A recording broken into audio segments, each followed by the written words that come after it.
The Galactic Council chambers had seen many historic moments. The signing of the Vorathi Supremacy Accords, the Drexy Expansion Treaties, the Kelhari Declaration of Eternal Sovereignty. Grand moments, loud moments. Moments engineered for the history books, complete with sweeping speeches and ceremonial robes that cost more than entire human colonies earned in a decade. This moment was none of those things. Ambassador Yara Chen walked into the chamber wearing a plain gray suit.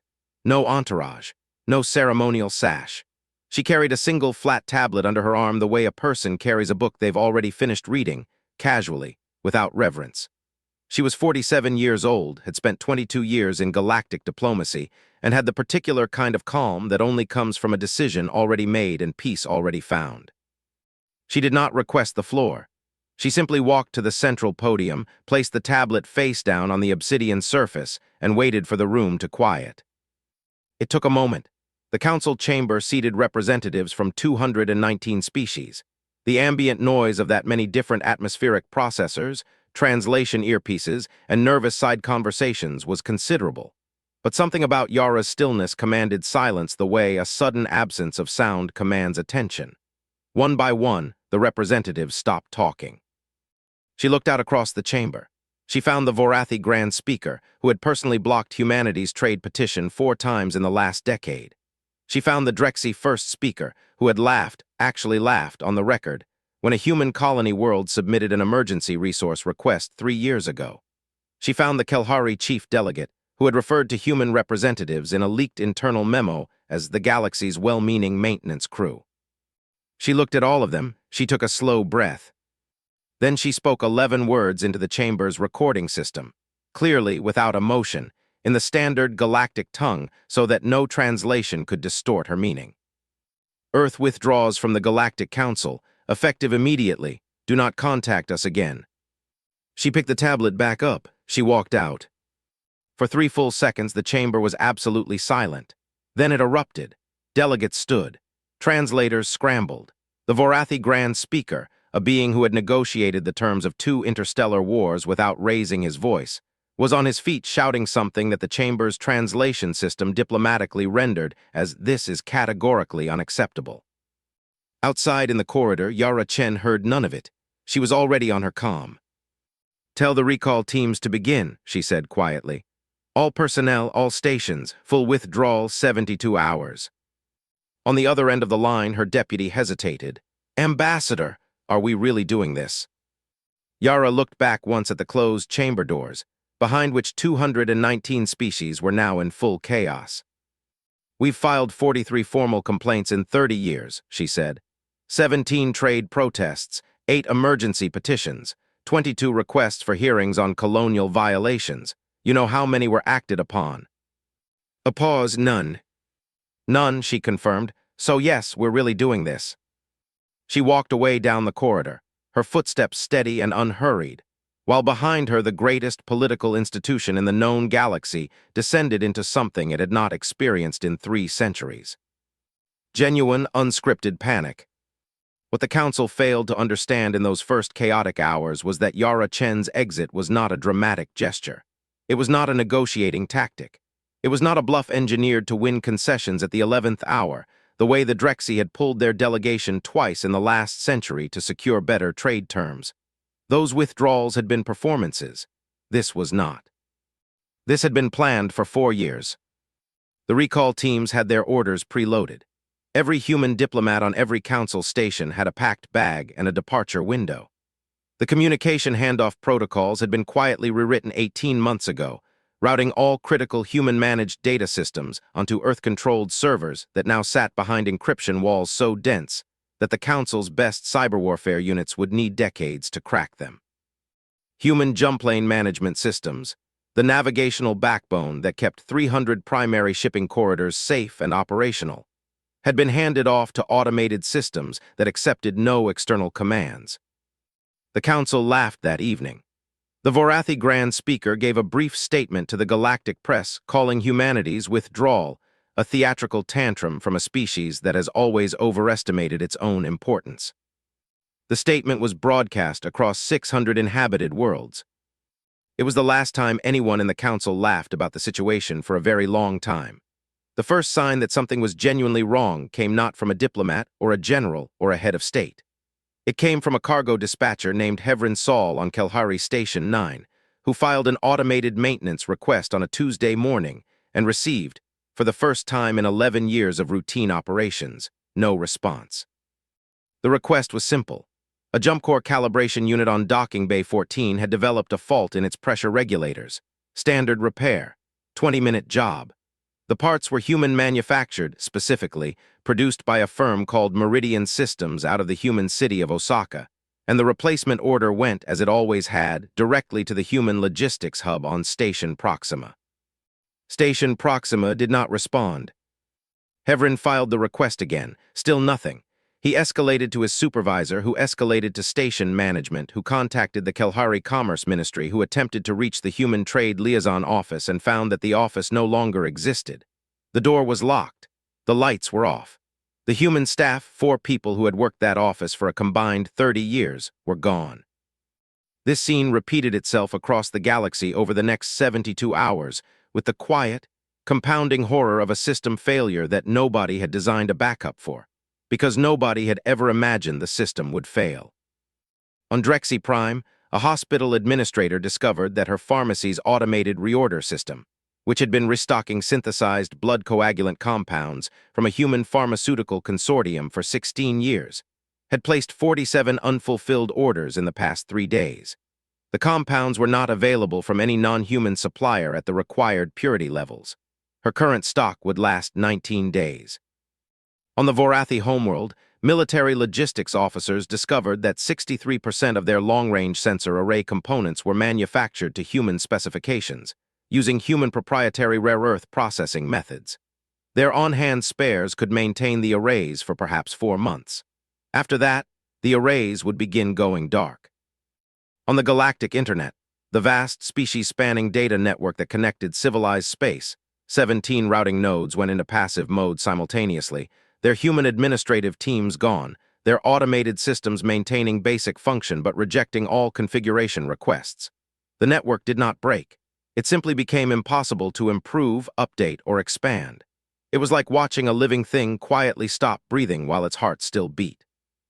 The Council issued a formal statement on Day 3, calling the situation a manageable disruption, and announcing the formation of an emergency committee to assess resource dependencies and develop appropriate contingency frameworks. The statement was written by a committee of 40 officials, took 2 days to draft, and recommended a follow-up meeting in 3 weeks. On the same day the statement was released, the first food shipment failed to arrive at a human-adjacent colony that the Kelhari had absorbed into their territory 6 years ago over Earth's formal protest, which had been tabled and forgotten. The colony had 8,000 people. Their agricultural equipment needed a firmware update. The update server was in Auckland. The colony began rationing. Nobody on the council noticed for 11 more days.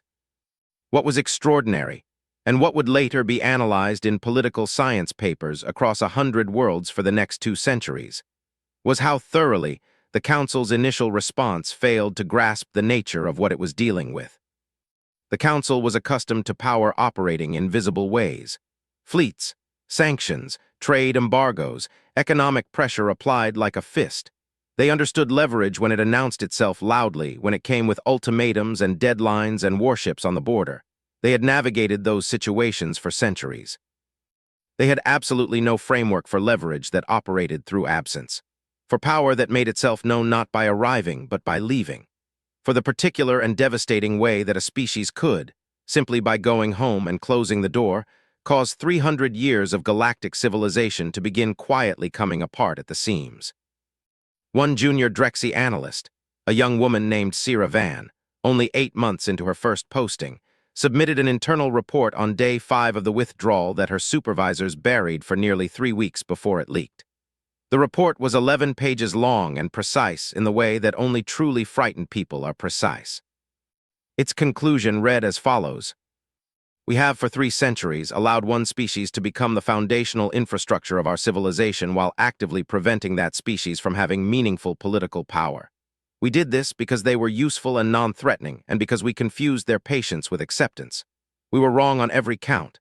They were never accepting. They were waiting. And they have just demonstrated, without a single weapon or threat, that they can end us more thoroughly than any war ever could. I recommend we begin taking this seriously immediately." The report was marked classified. Her supervisor added a note calling it alarmist. Sierra Van kept a copy. It was on day 11 that the first council member species requested an emergency closed session, and it was the Kelhari who called it, which surprised almost everyone. The Kelhari were not known for alarm. They were an old species, nearly 800 years in the council, with the particular arrogance of civilizations that had survived enough crises to believe themselves essentially unbreakable. Their chief delegate, a towering figure named Vorak Tan, who had spent 40 years in galactic politics and was famously difficult to rattle, stood at the chamber podium and placed his hands flat on the surface in the Kelhari gesture that meant, unambiguously, "I am speaking without performance." Listen carefully. "We have a situation," he said, "that is considerably more serious than our public statements have indicated." He then did something no senior Kelhari official had done in living memory. He read, aloud in full session, from the suppressed Drexy analyst report. The chamber was very quiet by the time he finished. The numbers were not abstractions by day 11. They had become specific and uncomfortable. 46% of active medical distribution networks across council space ran on human-designed logistics software. 38% of jump plane navigational beacons used human-manufactured timing components with an average remaining operational life of 14 months before requiring maintenance that only human-trained technicians had been performing. 61% of deep space rescue operations in the outer territories were crewed by human volunteers working under a human-run emergency services compact that had, quietly and without fanfare, been keeping ships and crews alive in the black for 60 years. None of these systems had been designed as leverage. That was the part that kept making the delegates uncomfortable when they sat with it long enough. Humanity had not built itself into galactic civilization as a strategy. They had done it the way humans apparently did most things, by showing up, identifying problems, solving them efficiently, and then moving on to the next problem. They had not been building a trap. They had simply been useful, persistently, across every domain for 300 years. And the galaxy had let them, without ever once asking what would happen if they stopped. "The question before this body," Vorak Tan said, "is not how to punish Earth for their withdrawal. The question is how we failed to notice that we had handed the foundational architecture of our civilization to a species we consistently refused to treat as equals. And more urgently, what we intend to do about it in the next 90 days before certain critical systems begin failing in ways that will cost lives." The silence that followed was long and deeply uncomfortable. Then the Vorathi Grand Speaker, a being who had spent 40 years treating human delegates with the particular brand of polite condescension that powerful people reserve for useful subordinates they don't fully respect, said something that several witnesses would later describe as the most honest thing they had ever heard him say in 4 decades of public life. "We made an error," he said quietly, "a large one. On Earth, the withdrawal was not experienced as a crisis. This, perhaps more than anything else, spoke to how fundamentally the Council had misunderstood the situation. There were debates in Parliament, of course, opinion columns, heated discussions in cafes and living rooms and university lecture halls. There were people who thought the withdrawal was too drastic, too sudden, too risky. There were economists who ran models on isolation costs and diplomats who worried about long-term consequences. But there was no panic, no shortage, no hospitals running low on supplies because Earth's supply chains were almost entirely self-sufficient, a policy that had been quietly, deliberately pursued for the past 4 years as the withdrawal plan took shape. There was no dependence on council manufacturing because Earth had spent decades developing redundant production capacity for exactly this reason. The lights stayed on, the food kept coming, the hospitals ran normally. The average person on Earth went about their day. They read the news, they argued on the internet. They went to work and came home and fed their children. Some of them felt a complicated, quiet pride. Some of them felt anxious. Many of them felt both at once. A journalist in the city of Lagos wrote a column that was read by several billion people across the planet within 48 hours of publication.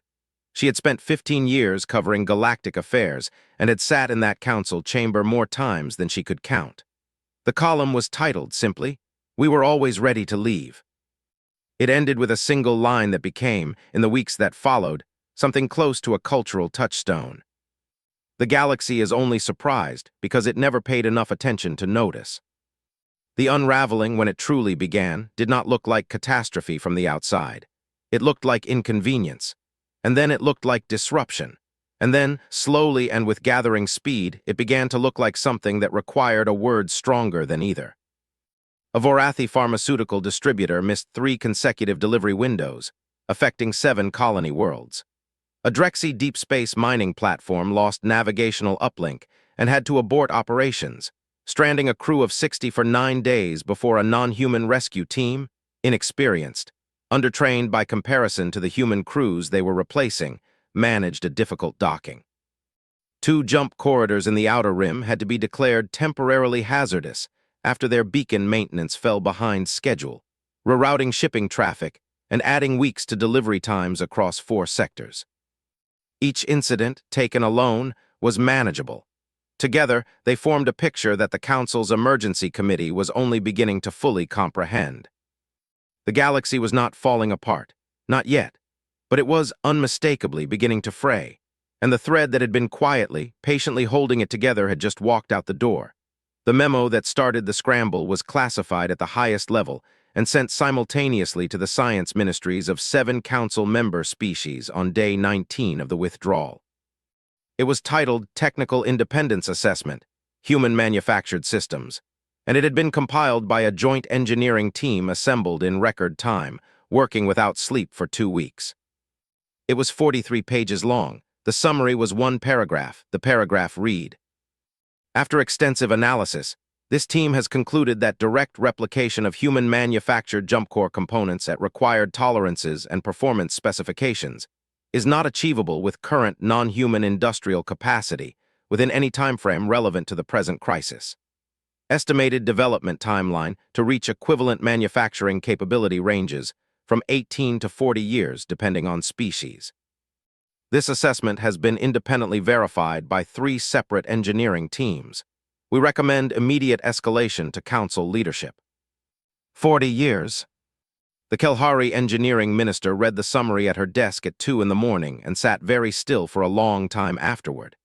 Then she poured herself a drink, which her staff noted she rarely did, and sent an urgent message to her Council delegate. The message contained 1 sentence: "We cannot copy what they built. We need to talk."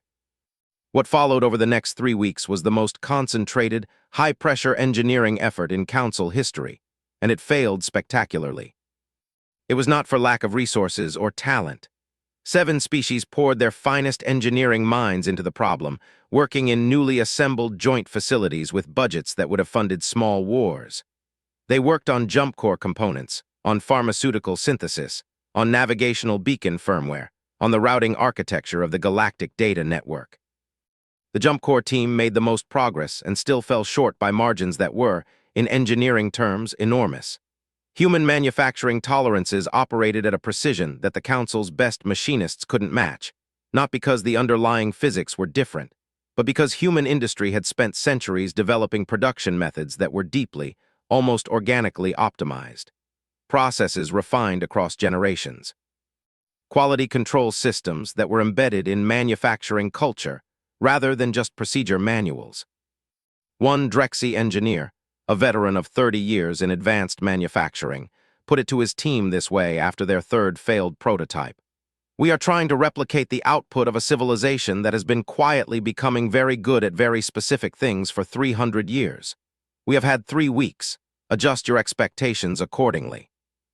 The pharmaceutical situation was more immediately desperate. 8 Council species had identified critical medical compounds that were either exclusively or primarily produced by human pharmaceutical firms. Attempts to synthesize these compounds using non-human methods produced results that ranged from insufficient purity to actively dangerous. 2 Outer Rim hospitals had already begun introducing rationing protocols for specific treatments. The Drexy Health Ministry sent a confidential message to its Council delegation describing the situation as a slow-moving medical emergency and requesting immediate political action. Meanwhile, the black market for human goods became something that would have been comic under different circumstances. a crate of Meridian Systems jump core components sold on the Outer Rim gray market for the equivalent of a mid-sized starship. Human medical supplies were being relabeled and resold through 3 layers of intermediaries at markup rates that made experienced traders blink twice. Someone on the Vorathi homeworld attempted to sell a used human data routing card, the kind that had been standard equipment for decades, as a rare artifact, and received 17 serious inquiries before Council Customs got involved. A cargo company that happened to have 3 warehouses of human agricultural parts in long-term storage on a neutral station quietly became the most valuable logistics firm in the galaxy over the course of about 10 days, without doing anything at all except existing. The attempts to contact Earth through back channels became, during this period, almost a genre unto themselves. The Vorathi Grand Speaker sent 3 personal messages to Yara Chen's diplomatic comm over the first 2 weeks. They began formal and escalated toward something approaching genuine distress. The first was dignified and brief. The second was longer and notably more direct. The third, which leaked to the galactic press 6 months later and became somewhat famous, contained a passage that the translation algorithms rendered as, "Ambassador, I am asking you without the language of politics to tell me what it will take. Please." Yara Chen did not reply to any of them. The Drexy attempted academic back channels, reaching out to human universities through research partnerships, hoping to open a dialogue that could eventually reach policymakers. The universities responded professionally and warmly and invited further academic collaboration and said absolutely nothing about politics. The Kelhari tried a more creative approach, reaching out to a retired human diplomat, a man named James Ockafer who had spent 40 years in galactic service before retiring to a small farm in New Zealand, through a mutual contact on a neutral world. Ockafer met the Kelhari envoy for what was described as a pleasant lunch, listened carefully to everything the envoy said, and responded that he was retired and had no official standing of any kind, but that if he were to speculate, he would suggest that Earth was not waiting for apologies. The envoy asked what Earth was waiting for. Ockafer poured tea and smiled in a way the envoy found difficult to read. "To see if you've learned anything," he said. First Speaker Ulan of the Drexy had, in 42 years of diplomatic service, negotiated the end of 3 interstellar conflicts, brokered the Outer Rim Resource Compact, and once talked a rogue Kelhari admiral down from what had been, by most accounts, the brink of an actual war. He was considered, without serious debate, the finest diplomat currently active in Council space. When the Council needed someone to fly to Earth's orbital station and make the most important offer in 3 centuries of galactic governance, there was really only one name on the list. He prepared for the meeting with the kind of seriousness he usually reserved for genuine crises, which this was. He studied human psychology, human history, human negotiating patterns. He consulted with the 3 humans on his own staff, asking them to be blunt in a way he acknowledged he had never asked them to be before. He read, in full, the analyst report that had been buried and then leaked, and had by now become something of a foundational document in Council circles. He was, he told his deputy the night before departure, genuinely uncertain how it would go. "That's new for you," his deputy said. "Yes," Ulan agreed, "it is." Earth's orbital station was nothing like the Council's grand facilities. It was functional, clean, and well-organized, and entirely without ceremony. Ulan had been to the station once before, 15 years ago, and had privately thought it unremarkable. Today he looked at its clean lines and efficient layout and thought about the word his staff had used in the briefing: deliberate. Everything about Earth, one of them had said, is deliberate. They just don't announce it. Yara Chen was waiting in a conference room that overlooked a curved viewport with a clear view of Earth below. She was alone. No advisors, no aides, no ceremonial guard. She had a cup of coffee and an expression of polite attentiveness that gave away absolutely nothing. Ulan had prepared a careful opening. He set it aside within the first minute. Something about the room, about the coffee, about the planet hanging in the window behind her, about the particular quality of Yara Chen's calm, made the prepared language feel hollow. He decided to be direct, which was unusual for him, and which he suspected was exactly what she had been hopping for. He laid out the offer: a permanent, non-rotating human seat on the Council's inner chamber, the 5-species executive body that made the decisions the full Council merely ratified. full restoration of all trade rights, with punitive reparations for violations over the past 30 years. A formal apology entered into the permanent galactic record, read aloud in full session by the grand speakers of the Vorathi, Drexy, and Kelhari. The effective end of the Kelhari territorial claim on the absorbed human colony world. It was, by any historical measure, a sweeping and extraordinary offer. It was more than any non-founding species had ever been offered in the Council's 800-year history. He had genuinely expected it to at least begin a conversation. Yara listened to all of it with the same polite attentiveness. When he finished, she said, "Thank you, first speaker, that's a generous offer." She slid a bound document across the table. It was printed on paper, which struck him immediately. Humans rarely printed anything. "Earth's terms," she said. He picked it up. It was 240 pages long, indexed and tabbed. The cover read, "A Framework for Equitable Galactic Governance, Earth's Proposal for Structural Reform of the Galactic Council." He read the first 10 pages. His expression, carefully neutral through decades of training, shifted in ways he couldn't entirely control. Not because the terms were hostile. They weren't. They were meticulously reasonable, carefully evidenced, precisely argued. Each provision was supported by 300 years of data, voting records, resource allocation histories, outcome analyses, cross-species impact assessments. That was what shifted his expression, not anger, recognition. Humans had been building this document for a very long time, possibly the entire time they had been members. He looked up at Yara. "How long?" She picked up her coffee. "Which part?" He meant the document. She knew he meant the document. "The first draft," she said, "was written 90 years ago. We update it every decade." Ulan sat with that for a moment. Outside the viewport, Earth turned slowly, blue and white and impossibly patient. "You planned for this," he said. "Not recently, from nearly the beginning." "We hoped we'd never need it," she said, "but we're a practical people." He looked back at the document in his hands. Page 11 began outlining proposed changes to council voting structures. The precision of the language was remarkable. The implications were staggering. "This doesn't ask for a seat at the table," he said slowly. "No," Yara confirmed, "it doesn't." He looked up. "It redesigns the table." She met his eyes, and for the first time in the conversation, she smiled. "First speaker," she said, "we've been sitting at the old one for 300 years. You've seen how that worked out." Document leaked on day 31. No one ever officially confirmed how, though most analysts suspected it was deliberate, that Earth had always intended it to become public, and that the timing had been chosen carefully. By the end of the day, it had been downloaded, translated, and was being read on 600 worlds. By the end of the week, it had generated more galactic political commentary than any document in living memory. The Council's response was to convene a closed analysis session, bringing in economists, engineers, historians, and political scientists from a dozen species to go through the proposal line by line. The session was supposed to take 3 days. It ran for 11.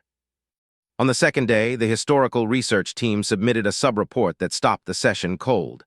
Someone had cross-referenced Earth's proposal with humanity's complete diplomatic record.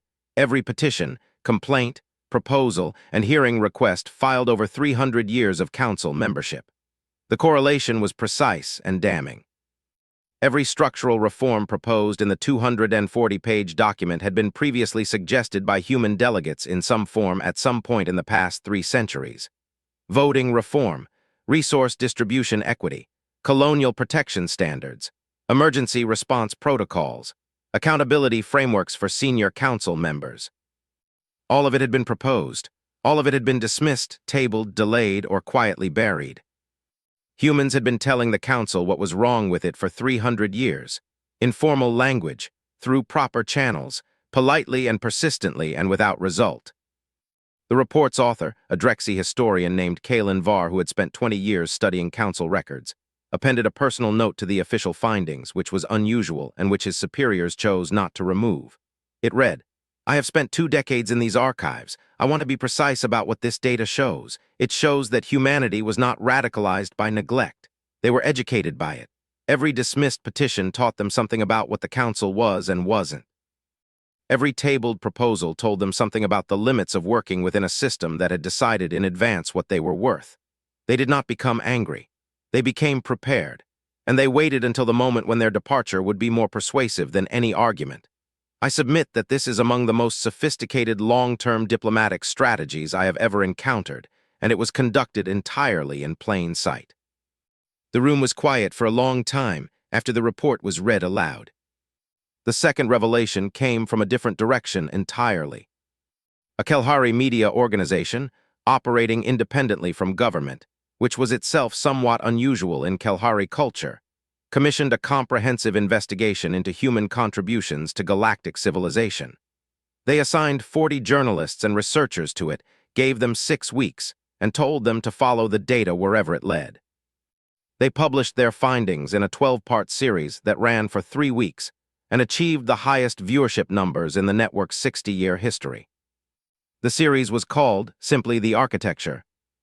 It documented, in granular and often startling detail, the degree to which humanity had become structurally embedded in galactic civilization, not through political maneuvering or economic coercion, but through the accumulated weight of 3 centuries of showing up and being useful.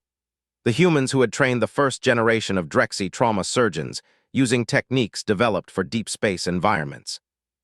The human engineers who had quietly redesigned the galactic internet's core routing architecture during a maintenance window 40 years ago, improving data transmission efficiency by 34% without ever issuing a press release.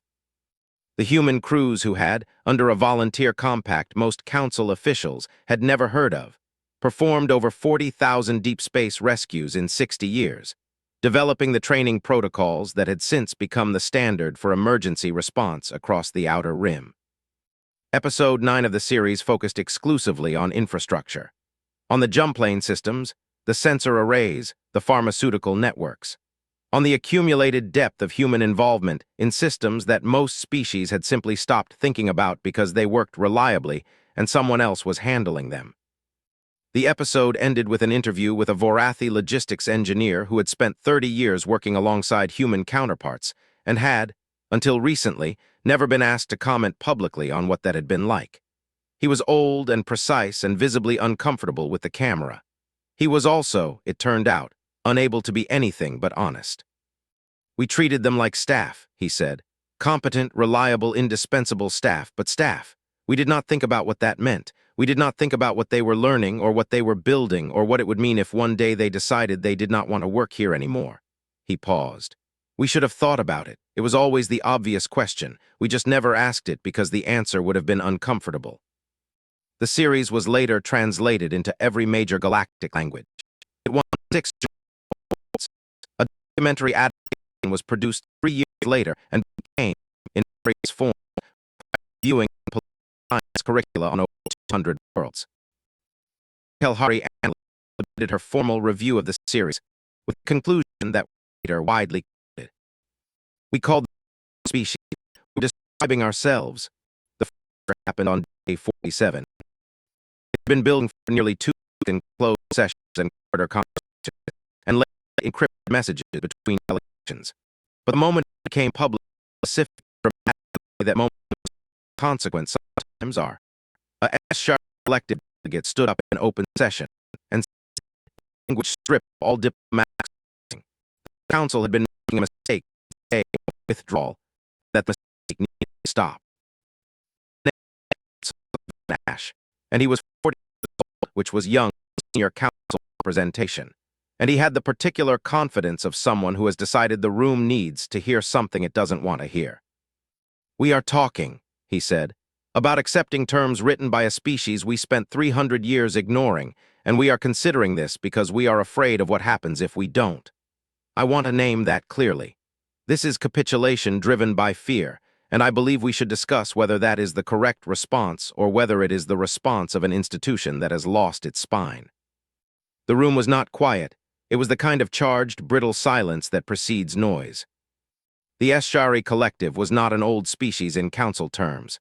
They had been members for 90 years. They were ambitious, politically aggressive, and had positioned themselves as representatives of a new generation of council thinking, which in practice meant they wanted the old power structures dismantled, but wanted themselves at the top of whatever replaced them. They had watched the events of the past 6 weeks with the particular calculation of an entity that sees a power vacuum forming and begins thinking about how to fill it. Counselor Ash's proposal was not subtle. He argued that Earth's withdrawal had exposed a structural vulnerability that should be resolved not by negotiation, but by re-establishing the principle of council authority. The galactic jump plane network was galactic infrastructure. It could not be permitted to remain under the de facto control of a single species that had removed itself from governance. The Council should mandate access. If Earth refused, other measures could be considered. He was careful not to say the word force in open session. He didn't need to. Everyone heard it. What happened over the next 9 days was, in the retrospective judgment of nearly every historian who later studied it, the real turning point. Not the withdrawal itself, not the document, but the 9 days that determined which direction the galaxy would move. The HFY collective spent those days in intensive lobbying, trying to build a coalition. They found some traction with 2 other mid-tier species who had similar concerns about the precedent being set. They needed a critical mass of support to call a formal authorization vote. They didn't get it, not because the other species had no concerns. Many of them did. But Kalin Var's historical report was circulating widely now, and so was the 12-part series, and so was, on a different level, a very practical calculation. Earth's terms, for all that they were sweeping and transformative, offered something that the old council structure never had: genuine representation for species that weren't in the founding tier, adjusted voting weights, transparent resource allocation, protected status for colonial worlds, accountability for senior delegates. If you were not Vorathi or Drexy or Kelhari, if you were one of the 170 smaller species that had spent decades in the Council's outer rings with formal membership and minimal actual power, Earth's proposal looked very different than it looked from the top of the hierarchy. It looked like something that might, for the first time, actually work in your favor. The HFY collective had been positioning themselves as champions of the new generation. But Earth's document was already offering the new generation more than the HFY could. On day 56, the HFY collective dispatched a fleet of 12 warships toward the human jump plane perimeter. It was not a full military action. Counselor Ash was careful about that. It was described officially as a sovereignty enforcement assessment mission. But 12 armed ships moving toward a declared boundary are not easily described as anything peaceful, whatever the official language says. They were intercepted at the perimeter by a fleet of 31 ships. Not human ships.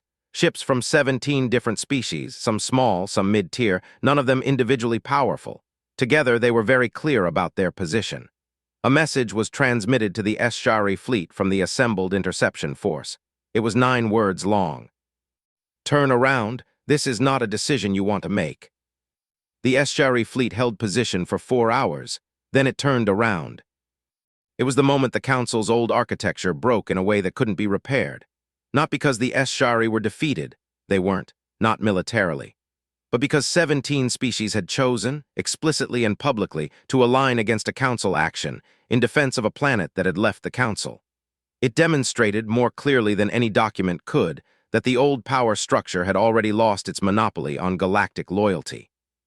The Council fractured that day into something it hadn't been in 800 years, genuinely contested. Old Guard, Reform Bloc, Neutrals, 3 distinct centers of gravity where there had previously been one. Humanity had not planned this, or if they had, Yara Chen never confirmed it. But it was hard to look at the result and believe it was entirely an accident. Earth watched, Earth waited, Earth said nothing. Yara Chen returned to the Council chambers on day 63. She did not return the way she had left, alone, in a gray suit with 11 words and a face-down tablet. She returned with a delegation of 31, representing every branch of human governance, science, medicine, engineering, and law.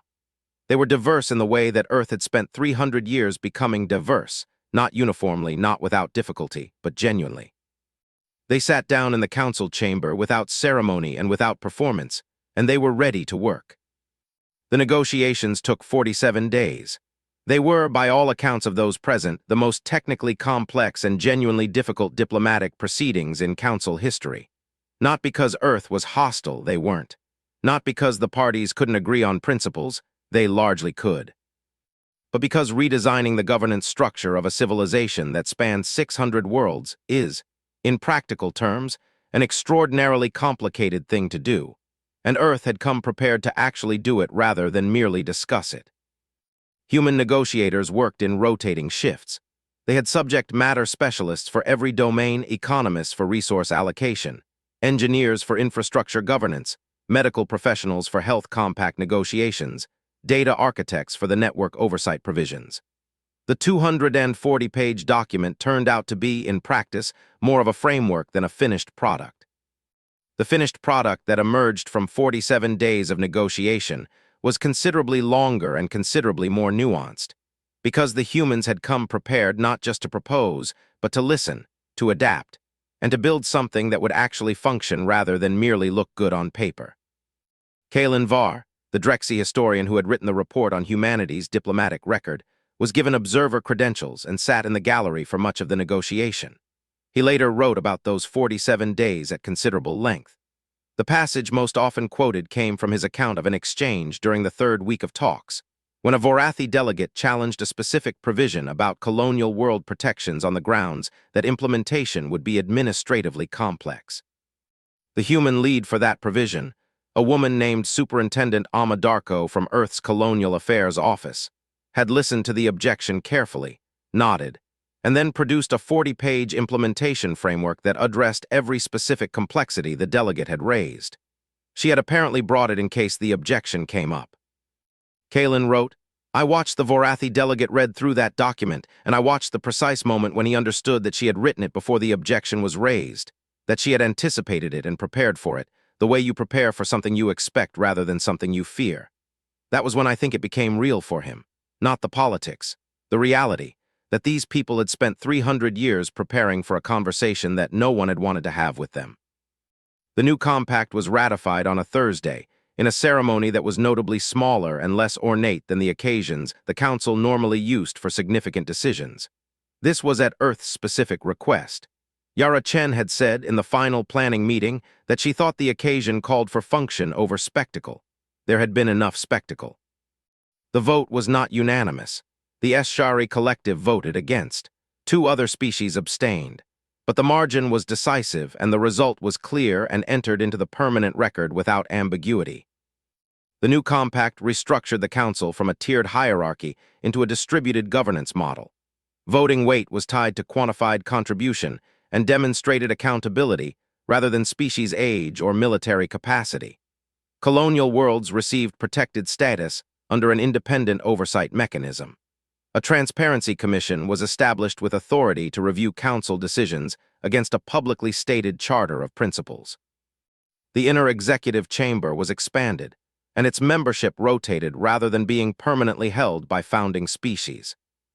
It was, in structural terms, almost precisely what humanity had been proposing in various forms for 200 years. When the ceremony was over and the formal record was closed, the chamber gradually emptied until only a few people remained, talking quietly in small groups. Yara Chen was standing at the viewport at the far end of the chamber, looking out at the star field, holding the same type of plain cup of coffee she always seemed to have. First speaker Ulan found his way to stand beside her. He had aged visibly in the past 2 months. They all had. "History will have opinions about all of this," he said. "It always does," she agreed. He was quiet for a moment. Then he asked the question he had wanted to ask since the conference room on Earth's orbital station, the one he had started to ask several times and stopped himself. "In 47 years of service," he said carefully, "you filed 43 formal complaints, 17 trade protests, 8 emergency petitions. You used every channel available to you. You were patient and you were correct and you were consistently ignored. How did you?" He paused, searching for the right word. "How did you endure that without becoming something harder than you needed to be?" Yara looked at the stars for a moment. "We didn't endure it," she said. "We learned from it. Every dismissal told us something about what we were dealing with. Every ignored petition was data. We didn't take it personally because it wasn't personal, it was structural. And structural problems have structural solutions if you have the patience to build them." She turned to look at him. In the starlight from the viewport, she looked tired and clear-eyed in equal measure. "The Council always thought our patience was weakness," she said, "or resignation or naivety." She looked back at the stars. But we're not patient because we're powerless first speaker. We never were. We're patient because we think in long timelines, because we plan for outcomes that take generations to reach, because we understood a very long time ago that the most durable kind of power isn't the kind you take. She paused. It's the kind that becomes necessary. Ulan stood beside her in the quiet of the emptying chamber, looking out at the same stars, and thought about 300 years of ignored petitions, and pharmaceutical networks and jump plane components, and a document that had been updated every decade for 90 years, and 12 warships that had turned around because 17 other ships had said no, and 47 days of negotiations run by people who had brought the answers before the questions were asked. He thought about all of it, and slowly, with the particular understanding that comes too late to change anything that came before, but perhaps in time to change what comes next, he began to understand what Yara Chen had spent 300 years trying to explain. Outside the viewport, the galaxy turned. In 600 worlds, new terms were being read, studied, argued over, and slowly, with resistance and relief in roughly equal measure, accepted.